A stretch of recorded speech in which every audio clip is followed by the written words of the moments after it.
Ndagusuje muvandimwe wowe wumva ikinyarwanda, ndagusuje muvandimwe wo gukoresha ikinyarwanda, kandi ndagusuje muvandimwe wo gukunda ikinyarwanda, wo gukunda umuco. Amazina yanjye nitwa Mandelson West, niyo mazina nkoresha ku mbuga zose.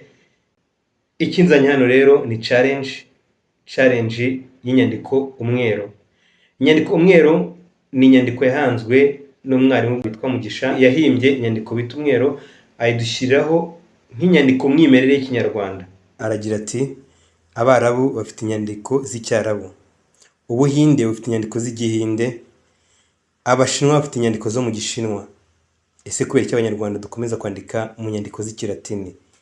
Niko rero guhimba Umwero, reka nze mbereke uko tubyandika mu Mwero. Ngiye kubandikira amagambo mbifuriza umwaka mushya muhire, ngira ni umwaka mushya muhire bavandimwe, muzagira ishya n'ihirwe.